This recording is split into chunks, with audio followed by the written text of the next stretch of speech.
నేను మీ దిలీప్‌ని. మనం గత వీడియోలోని మన మేష రాశి వాళ్ళ కోసం చాలా చక్కగా వీడియోలో తెలుసుకున్నాం. మరీ ముఖ్యంగా ఆగస్ట్ నెలలో మనకి ఎంతో మంచి జరగబోతుంది. ఆ విషయాలు కూడా గత వీడియోలో మనం చాలా చక్కగా తెలుసుకున్నాం. మరి మనకి ఎంతైతే మంచి జరుగుతుందో కొన్ని అదృష్టాలు ఎంత మంచిగా ఉన్నప్పటికీ కూడా మనకి ఎక్కడో ఒక దగ్గర చిన్న చిన్న గండాలని, దురదృష్టాలనేవి కూడా మనకి వెంటాడుతూ ఉంటాయండి. అలాంటప్పుడు మనం చాలా జాగ్రత్తగా వ్యవహరించవలసి ఉంటుంది. మరీ ముఖ్యంగా మన మీద ఉన్నటువంటి నరఘోష, నరదిష్టి, ఏడుపు, జెలసీ వల్ల మనకి అదృష్టం అనేది 95% ఉన్నప్పటికీ కూడా, దురదృష్టం అనేది కూడా ఈ నరఘోష వల్ల మరీ ముఖ్యంగా ఈ నరఘోష వల్ల ఈ 5% మనకి మరీ ఎక్కువగా ఉంటుంది. ఆ 5%లోని కూడా మనం అనుకోలేనటువంటి సంఘటనలు మన జీవితంలో జరగడంతోటి మనం చాలా బాధపడుతుంటాం. అలాంటివి కొన్ని సంఘటనలు ఏవైతే ఉన్నాయో ఎందుకంటే మనకి ఈ ఆగస్టు 15వ తారీఖు నుంచి సెప్టెంబర్ 15 ఈ 30 రోజులు కూడా మనం చాలా అంటే చాలా జాగ్రత్తగా ఉండవలసినటువంటి రోజులనే చెప్పుకోవాలి. మరీ ముఖ్యంగా ఈ నక్షత్రాల ప్రకారంగా చూసుకుంటే మేషరాశి వాళ్ళు అశ్విని నక్షత్రం 4 పాదాలు అంటే 1, 2, 3, 4 పాదాల్లో జన్మించిన వారు. అలాగే భరణి నక్షత్రం 1, 2, 3, 4 పాదాల్లో జన్మించిన వారు. అలాగే కృత్తిక నక్షత్రం 1వ పాదంలో జన్మించిన వారు కూడా మరీ జాగ్రత్తగా ఉండాలి. ఆ జాగ్రత్తలు అంటే మనకి ఎలాంటి గండాల్లో మనం పొంచి ఉండబోతున్నాం, దానికి ఎలాంటి పరిష్కారాలు చేసుకోవాలని ఇప్పుడు ఈ వీడియోలో చాలా చక్కగా తెలుసుకుందాం. అలాగే కామెంట్ సెక్షన్‌లో శ్రీరామ అని రాయడం మాత్రం మర్చిపోకండి. అశ్విని నక్షత్రం 1, 2, 3, 4 పాదాల్లో జన్మించిన వారు నీటికి చాలా అంటే చాలా దూరంగా ఉండండి. అంటే నీటివి ఎక్కడైతే ప్రవాహక ప్రాంతాలు ఉన్నాయో చాలామంది సరదా కోసమో లేదంటే ఆదివారాల పూటో ఇంట్లోకి చెప్పకనో పిల్లలు మరి ముఖ్యంగా పెద్దలు కూడా నూతుల దగ్గరికి లేదంటే నదుల దగ్గరికి, చెరువుల దగ్గరికి స్నానాలు చేయడానికి, ఈత కొట్టడానికి వెళ్తూ ఉంటుంటారు. కానీ అన్ని రోజులు మనకు ఒకేలాగా ఉండవండి. చాలా అంటే చాలా జాగ్రత్తలు తీసుకోవాలి. మరీ ముఖ్యంగా ఈ నరఘోష వల్ల మేషరాశి వాళ్ళకి గండాలనేవి చాలా దగ్గరగా పొంచి ఉన్నాయి.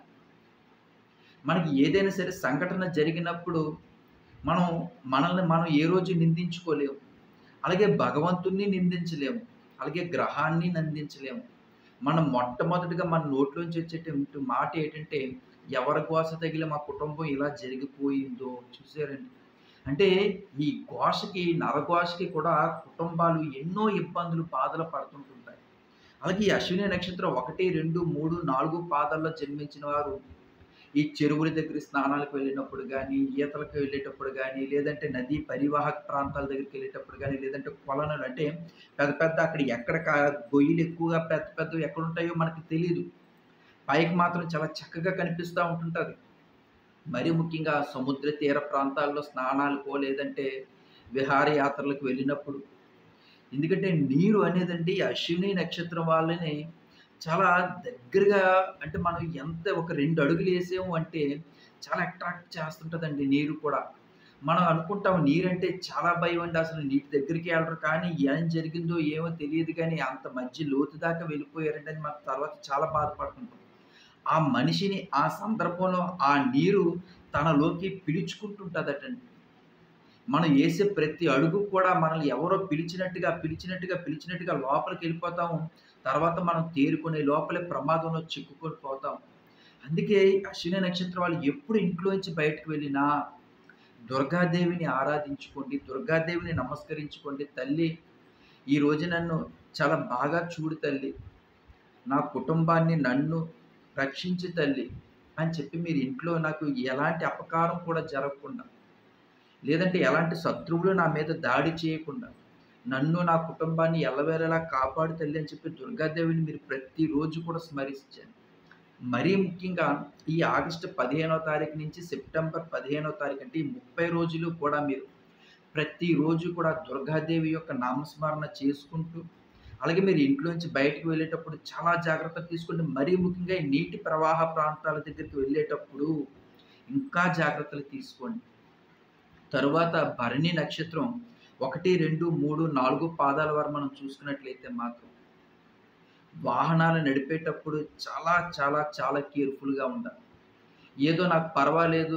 నేను చాలా ఒక 15, 20 సంవత్సరాల నుంచి కూడా నేను డ్రైవింగ్ చేస్తున్నాను. నేను అవలీలగా డ్రైవింగ్ చేసేయగలను. కళ్ళు మూసుకునే డ్రైవింగ్ చేసి ఇలా చాలామందొచ్చి చెప్తుంటారు. కానీ మనకి ఏది కూడా అనుకోని రాదు. ఇదొక్కటి మాత్రం మీరు అర్థం చేసుకోవాలి. మనం ఎంత కరెక్ట్‌గా వెళ్ళినా సరే అవతల వాళ్ళు కూడా కరెక్ట్‌గా రావాలని ఎక్కడా లేదు కదండీ. అలాంటప్పుడు కూడా అనుకోనటువంటి సంఘటనలు మన తప్పు లేకుండా, మన ప్రమేయం లేకుండా కూడా జరిగేటువంటి సంఘటనలు కోకొల్లలున్నాయి. అలాంటప్పుడు ఇంట్లోంచి బయటకి వెళ్తున్నప్పుడు, లేదు లాంగ్ డ్రైవ్‌లకి వెళ్తున్నప్పుడు బండ్ల మీద గానీ, కార్ల మీద గానీ, లేదు కారులో కొంచెం లాంగ్ డ్రైవ్‌కెళ్తున్నాం. చాలా దగ్గరికొచ్చేసామంటే నిద్రొచ్చేస్తున్నా సరే ఏం పర్వాలేదు. ఒక 5 నిమిషాల్లో ఇంటికెళ్ళిపోతాం. నిద్రకేముంది అని డ్రైవింగ్ చేయడం అనేది ఇంకా పెద్ద పొరపాటు. ఎందుకంటే మన మీద మన కుటుంబం అంతా కూడా ఆధారపడి ఉంటుందనేది మాత్రం మీరు అర్థం చేసుకోండి. అలాగే మీరు వాహనాలు నడిపేటప్పుడు, ఇంట్లోంచి బయటికి వెళ్ళేటప్పుడు ఆంజనేయ స్వామిని మీరు దర్శనం చేసుకోండి. మీకు దగ్గరలో ఎక్కడైనా సరే దారిలో ఆంజనేయ స్వామి గుడి కనిపిస్తే ఆంజనేయ స్వామి దర్శనం చేసుకోండి. లేదు ఇంట్లోంచి బయటకి వెళ్తున్నాం. అలాంటప్పుడు ఇంట్లోనే ఆంజనేయ స్వామికి దండం పెట్టుకొని, కొంచెం బొట్టు తీసుకొని పెట్టుకొని, తండ్రి నన్ను రక్షించు తండ్రి ఎల్లవేళలా కూడా నాకు ఎలాంటి అపకారం రాకుండా చూసే బాధ్యత నీదే తండ్రి అని చెప్పి మనస్ఫూర్తిగా నా కుటుంబాన్ని నన్ను ఎల్లవేళలా రక్షించు తండ్రి అని చెప్పి మా మీద ఎలాంటి నరఘోష లేకుండా, ఎలాంటి పగలు, ప్రతీకారాలు, శత్రువుల నుంచి కాపాడు తండ్రి నా మీద అని చెప్పి మనం దండం పెట్టుకున్నట్లయితే మాత్రం ఆ హనుమంతుడు, ఆంజనేయ స్వామి మనల్ని ఎప్పుడు కూడా రక్షిస్తా ఉంటుంటాడు. అలాగే మనం చాలా ప్రమాదాల్లో నుంచి కూడా మనం బయటపడడానికి కూడా భరణి నక్షత్రం వాళ్ళకి అవకాశం ఉంటుందండి. అలాగే కృత్తికా నక్షత్రం 1వ పాదం. అగ్నికి సంబంధించినటువంటి విషయాల్లోని మరీ జాగ్రత్తలు తీసుకోవాలి. మనకి ఏం పర్వాలేదులే అనేది మా ధోరణి అయితే మాత్రం ఎట్టి పరిస్థితుల్లో పెట్టుకోకండి. అగ్నికి దూరంగా ఉండండి.